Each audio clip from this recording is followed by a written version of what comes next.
Alright guys, welcome to Strength and Conditioning for Runners. Today we're going to look at step-ups or box step-ups, bench step-ups, the benefits to that for you as a runner, some of the sort of more efficient ways to perform this exercise to make sure we're getting the desired outcome, and then some ways that we can progress and obviously regress this exercise. So getting into it, first of all, the benefits to box step-ups. So straight away, it's a single leg exercise, focusing on building strength through the quads and that hip extension element. So in terms of relating that to running, obviously every time we hit the foot to the ground, the quadriceps along with the calves really focus on absorbing that impact force that we experience when our foot hits the ground. So they're quite a key player in terms of absorbing impact. And then also obviously a sort of an assistance muscle to that hip extension, i.e. pushing that leg behind us into that propulsion phase. So quite an important muscle just from kind of run gait cycle perspective, but also they're a great stabilizing muscle for the knee joint, so minimizing the instances of things like the knee valgus collapsing inwards and just adding that a little bit of extra strength and stability because they go across the knee and also into the hip. So anything that we can do to train those particular muscles is going to assist us greatly when it comes to running. And obviously a step up is one of those exercises that's a little bit more sort of specific to running. Now, in terms of the movement then, the big sort of common mistake that we see is that people tend to overuse the trailing leg and the calf on that back leg over actually using the quads to assist them in getting up. And that usually happens for a number of reasons. Number one, the height of the box or the step is too high to begin with.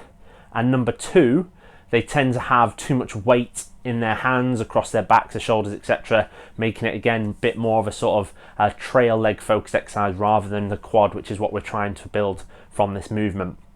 So straight away, the first thing we need to look at when performing this exercise is making sure we get the right height to stand upon, and that will be different depending on sort of how tall you are and obviously limb and torso length and things like that.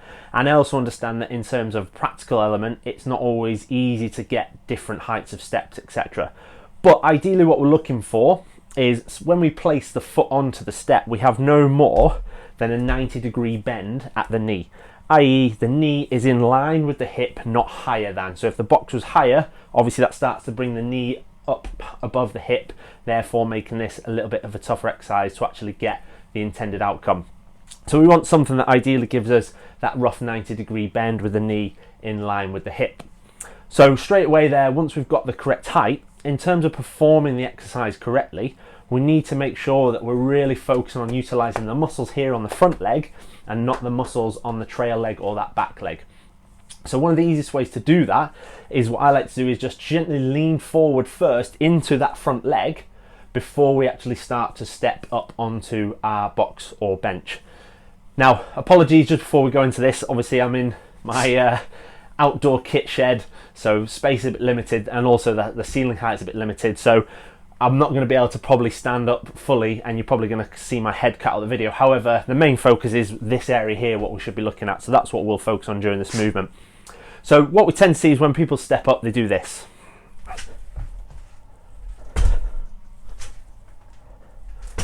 And we see them pushing off that back leg to assist that front leg in obviously standing up and extending through the knee and through the hip. All right, so they straight away there, the quad's getting an easy ride. So like I said, what we want to do is we want to lean into that forward leg slightly and then really focus on pushing this foot through the box or the step rather than this foot through the floor. So we're almost coming onto the toes straight away. Again, that makes that in a weaker position, less likely to provide assistance. And we're going to lean in and we're going to push and control back down. So lean in, load that quad and push. So less, like I said, assistance from that back leg, more loading up the quad, getting it to do its job. All right. And therefore straight away you're going to get much more benefit from the exercise if that's the only thing that you change with this movement, other than obviously making sure it's at the correct height. So that's the first thing, is correcting that, making sure, like I said, we're using those quads adequately. The other thing is controlled lowering phase. So when the leg does hit the wall, then the foot hits the ground and we do absorb those impact loads, all right, the quad and the calf contract what we call eccentrically. So they're contracting but also lengthening at the same time. So this can be quite Taxing on the muscles can cause a lot of muscle damage. So we also want to build some stability and strength specifically in that type of muscle contraction, i.e. that eccentric element. So one way we can do that is by slowing the lowering phase. So this is another way to expose if you are cheating your step-ups a little bit. Do you have the strength and the control to be able to lower that foot back down to the ground slowly and under control? So we're looking at, usually when we perform eccentric movements, around 3 to 5 seconds. So we'll show you that. So obviously we still want to load it up exactly the same way we did before. All right, so loading up, pushing through, come to the top. And now as we step back, we're going to really focus on taking that leg off, slitting back, controlling that knee, and lowering down under control. Once more, load up, push, take the foot away from the edge, sit the hips back, pushing the foot through the box or the step, all the way until the foot's just off the ground. Like I said, a 3 to 5 second eccentric lowering. You may find that one side is better than the other at performing this, so obviously we want to focus a little bit more attention to that weaker side. There's always going to be an element of imbalance between left and right, but it shouldn't be a huge discrepancy between strength and ability between those two sides. So obviously, if you do find, like I said, one of them you can control it over those 3 to 5 seconds, the knee is quite stable. The other one you find that this is happening all over the place with the knee as it's lowering to the floor, or you just can't control it over that kind of speed, then we need to spend a little bit more time focusing on controlled lowers. Now obviously if we can't do that exercise itself, then we need to try and change that and focus on eccentric lowers in some other form of movement. So what I would suggest there is regressing it back to what's called a split squat. So all we're doing here is one foot in front of the other, back foot's on the toes, front foot's flat, both feet pointing forwards, and then we're just going to slowly lower that back knee over the 3 to 5 seconds so it's just off the floor, and then drive back up. So that's just one way we can regress it to build some knee stability and quad strength, just like the step up does, but just a little bit easier to perform than the step up itself. And then once we've got that kind of knee under control, a bit more stability around that joint, a bit more strength in the quad, because obviously we can load that up with dumbbells as well, and then we can progress back onto the step up and start incorporating some of those eccentrics in that fashion. So eccentrics, obviously make sure we load the quads correctly, just some of the ways. Obviously progressing the movement, whether that is just doing normal step-ups or the eccentric focus step-ups, we can obviously incorporate some dumbbells into the mix. So I've got a couple of dumbbells here.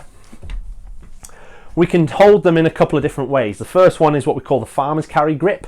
So that's just holding the dumbbells by the side. Second one we've got is the dumbbell front rack. So resting the dumbbells on the shoulders. Each provides its own challenges. So holding them by the sides with the farmer's grip places a little bit more demand on what we call lateral flexion. All right, so resisting the body from shifting side to side. Equally, it's going to be a little bit more taxing on the grip.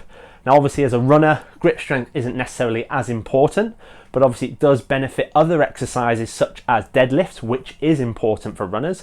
So it's still a consideration to think about. So farmer's grip tends to be, for most people, the easier option in terms of how we hold those dumbbells. The second option, that front rack carry, all right, now places a little bit more demand on the anterior core to resist collapsing forwards and using this to really help stabilize the spine. Both elements of core stability are important for runners, all right, and obviously this one doesn't provide as much tax on the grip, but like I said, you'll probably find that the taxing on the anterior core far outweighs the taxing on the grip in the other version of holding these dumbbells. So depending on your strengths and weakness, you can determine which one you utilize in these step-ups, but obviously you can mix it up. One week you could do farmer's handles, one week you could do that front rack hold, okay? So there's slight differences between the two, but equally the movement should still be the same, so we're still focusing on primarily building those quads.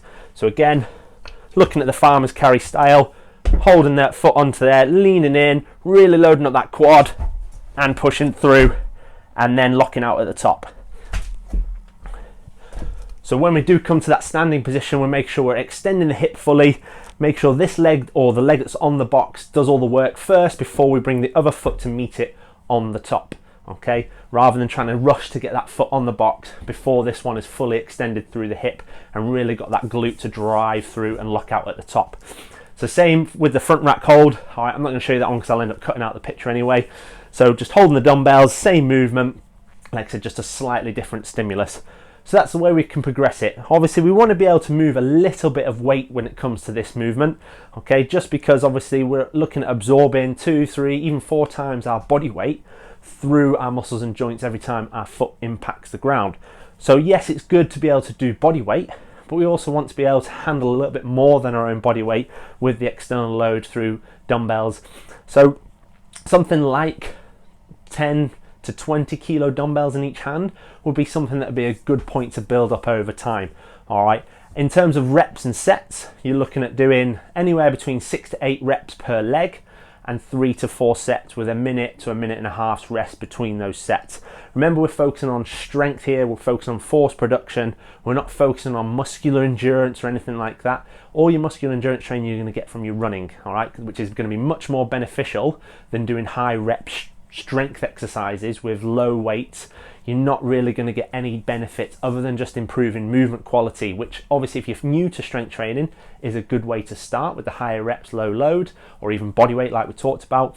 But once you've got the movement down, you're happy that you're executing it correctly, you're using the right muscle groups, we want to make sure we progressively overload that by using external weights. Obviously dumbbells, kettlebells, we can use barbells as well, so we can have a bar across the back of the shoulders, we can have a bar in the front rack position. There's lots of different ways that we can load up this exercise, but like I said, the key is we make sure we're following those same points of performance that I just spoke about before.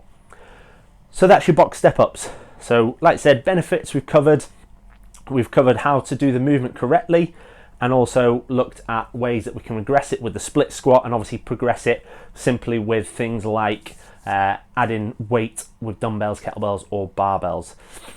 Any questions on what I've just covered, let me know. Like I said, it'd be great if you could subscribe to my YouTube channel, obviously give it a like and a share, and I'll post out regular strength and conditioning content for runners.